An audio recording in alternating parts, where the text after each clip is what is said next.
What's up everybody, Daniel Day back again with another video for DDayGaming, and today I'm very excited because we're going to be opening this guy. What is this? This is a Razer Firefly Cloth Edition gaming mouse mat. Not sure if the world really needs a $50 or $60 mouse pad essentially, but I guess we're going to find out. So if you're into that sort of thing, stick around and we will get to unboxing this bad boy after the break.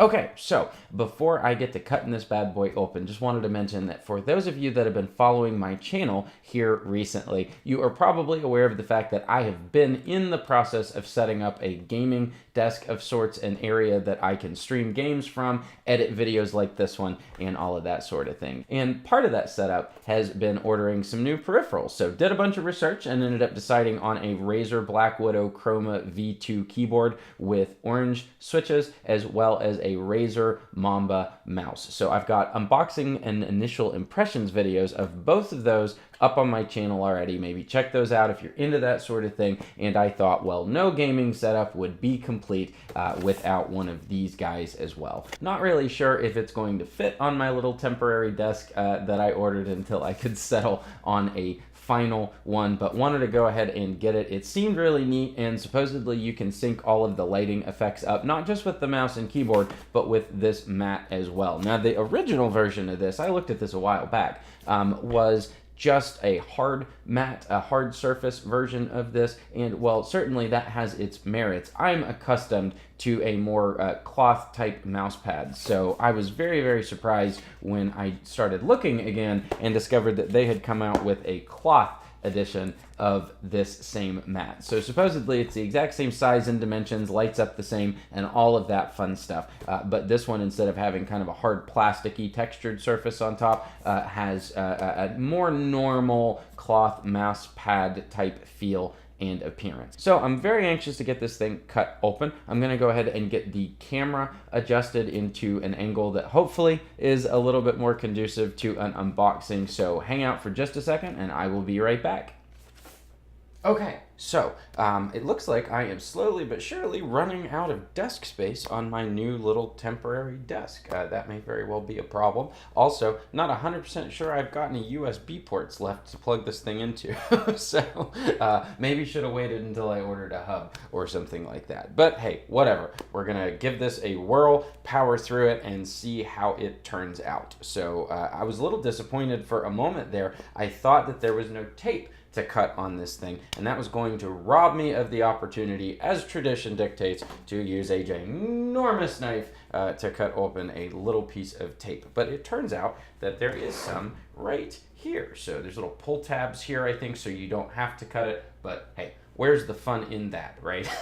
But before we do that, let's just check out here what we've got. So it looks like, yeah, on the front here, just indicating that this is a chroma mat and all of that. There's a nice little area here that you can feel to let you know that this is, in fact, the cloth edition, not the hard mat.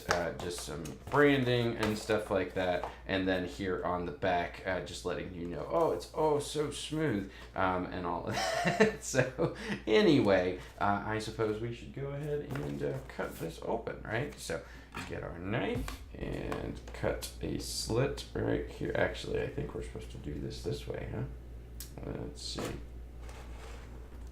All right, so satisfying. Let's get this knife out of the way here. I think I might have just stabbed my foot, but hey, we're just rolling with it. All right, how do we open this guy? I guess we flip these down right here, right? Yeah, maybe. I'm going to do this without blocking the camera too badly. All right. Let's see here. Lift that up. And all right, what do we got here? So we've got some padding right here, some foam, I guess, to make sure nothing in here gets crushed. We've got another one of these congratulations, there's no turning back letter things from Razer. Get rid of that. And here is our gaming mouse pad. Wow, that feels Feels very, very nice. All right, what do we got to do here? So we're going to lift this out of here, and hey, look at that. So you got your cable kind of routed around back in here. Wish that would stay open. Let's see if we can't maybe bend that back. There we go. All right, so get this out of here, and we've got our documentation. Looks like, let's check real quick and see if we got our Razer stickers. Hey, there you go. These weren't even in the book this time. They were just kind of wrapped up in there. So yeah, got our manual here explaining how to use this thing. Who would have thought that a mouse mat would require an instruction manual that thick, right? Okay, so I think that's it. Yeah, I think that is it as far as that box goes. So let's go ahead and get that out of the way there. And, you know what? I just noticed something. I got the mouse mat right here. But you notice on the box right here, that little area that you feel to let you know this is a cloth mat, that's still in there. So it seems as though that's the back side of this. So, you know, they typically have had really, really, really cool packaging, but it seems as though they've really gone overboard this time. So that makes sure that nobody at the brick and mortar location puts their grubby little fingers on your actual mouse mat. Wow, talk about attention to detail. That is crazy. So, all right, so here you go, yeah, so very, very thin. Actually, make sure that's on camera. Very, very thin there, razor thin. Wow, that's a terrible pun, I suppose. Yeah, so on the bottom here, you have got a non-slip mat area here, so that is cool. Looks like that is probably the LED light strip on the underside. Right there, you have got a nice braided USB cable with another one of these cool little cable straps for wire management on it. And yeah, the top of this feels fantastic. So I like that quite a bit. Little Razer logo here. Hopefully I'm not going to run over that too much with my mouse because it does feel like it is raised up there. And yeah, just a USB connection. Looks like they've put a nice little cap to protect the gold-plated connector and all of that fun stuff. So yeah, I am going to go ahead and get this hooked up to the computer somehow and move the camera and the lights around, and I will be right back. Okay, so got everything out of the box, set up on the desk and plugged in. Got the lights on and all of that as well, but not super sure if they're showing up really well on camera right now. The LEDs in these Razer products are super bright. However, they are not as bright as the studio lamps that are burning my retinas right now. So I'm going to end this like I have the last couple of Razer unboxing videos. Turn the lights out, get the camera set up, and show off some of those sweet, sweet lighting effects. So wait for that. We'll get around to that in a moment. I mentioned while I was unboxing the thing that I thought I had run out of USB ports on my Mac and was a little afraid of how I was going to get the thing hooked up. But then I remembered that my old Razer Naga was still hooked up. I looked over and saw the green lights lit up and went, oh, hey, wait a minute. I don't need that anymore. I got this fancy schmancy new Mamba mouse and all of that going on, so no need for this anymore. So I'm going to have to say a sad farewell for this guy. Let's all take a moment of silence.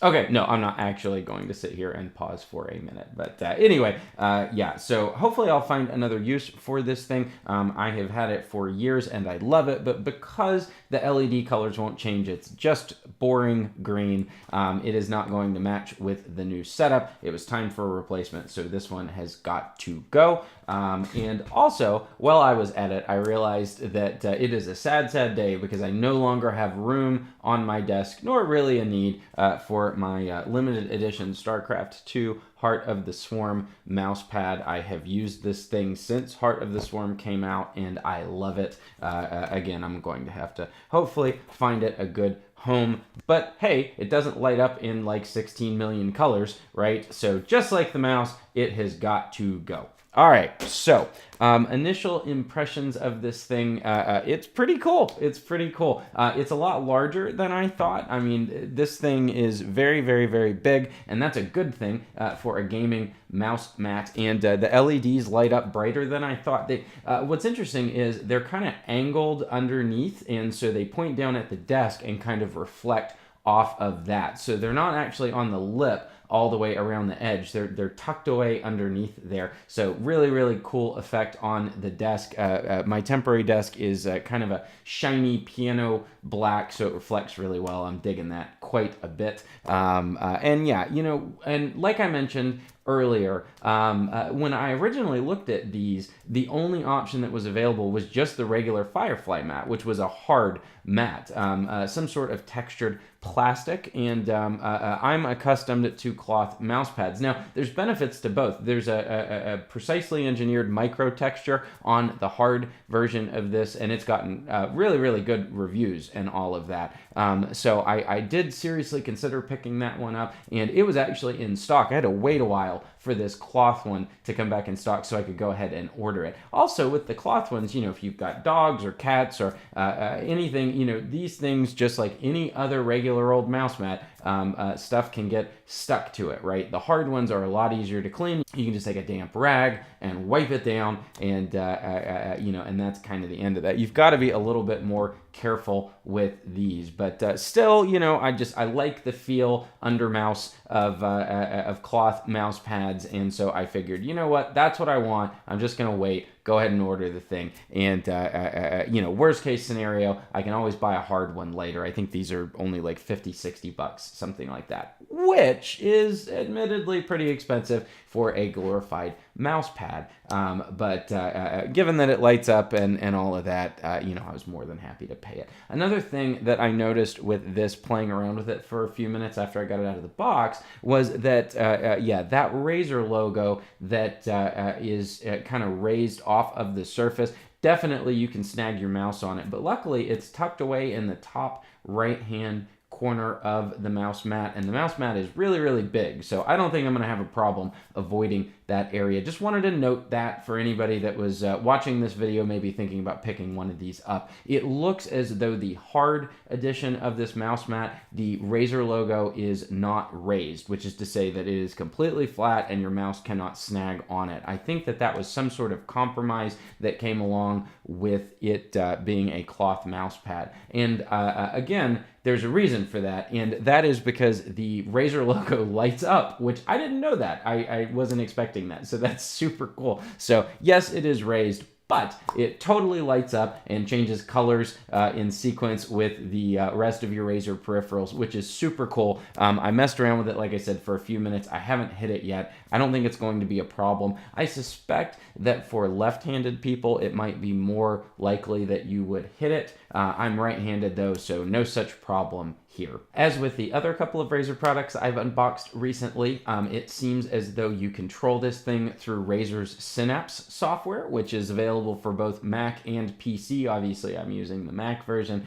but yeah, it seems to work great. I plugged it in, it auto-detected the thing, added it into the list, and as was the case with the mouse and the keyboard, you can basically pick colors or lighting effects or whatever you want and set it independently for each peripheral, but you also can then just click a button that says something to the extent of sync to all Chroma devices, and with one click they'll all start doing whatever it is that you just selected, which is super cool. Right now I've got them all on the same kind of multicolor shifting mode, and it looks very, very cool. I might leave it this way, we'll see, but I do appreciate the ability to independently control these things. So if I wanted my keyboard to kind of pulse in and out from nothing to red, and then I wanted my mouse mat to maybe flicker gold colors, you know, kind of like I've got in my logo, and then do something else insane with my mouse, and then the charging base, it's great that I've got that option. Although I suspect I'll just, you know, pick something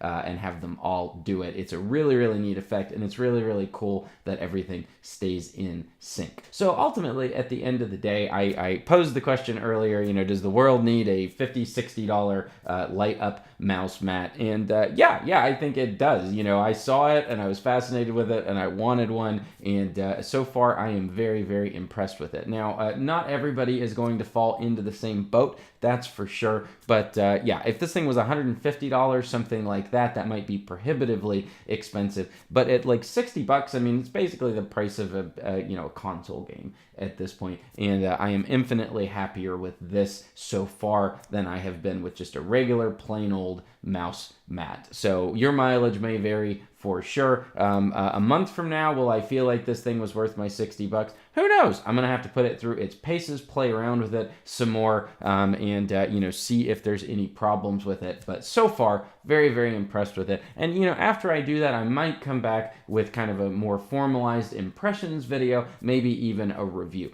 We'll see how that goes. But anyway, guys, I don't want this video to be like an hour long or anything like that. So I figured this is as good a place as any to go ahead and end this. So I just wanted to say thanks for all of you that have made it this far in the video. I really appreciate it. Special shout out to my subscribers. I love you guys.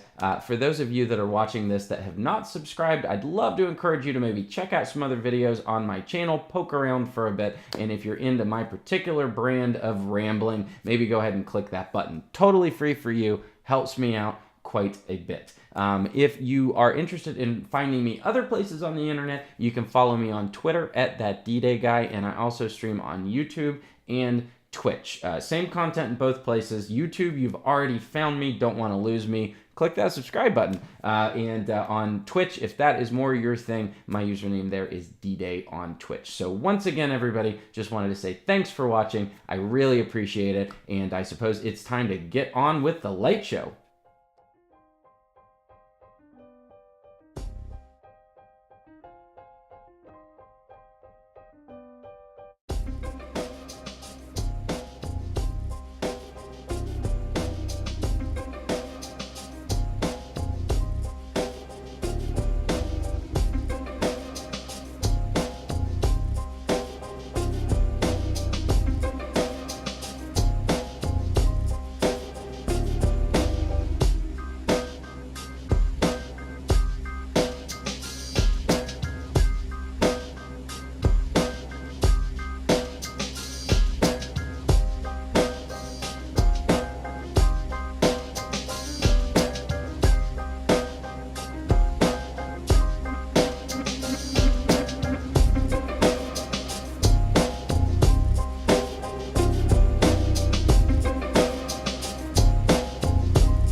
How freaking cool is that? Love it.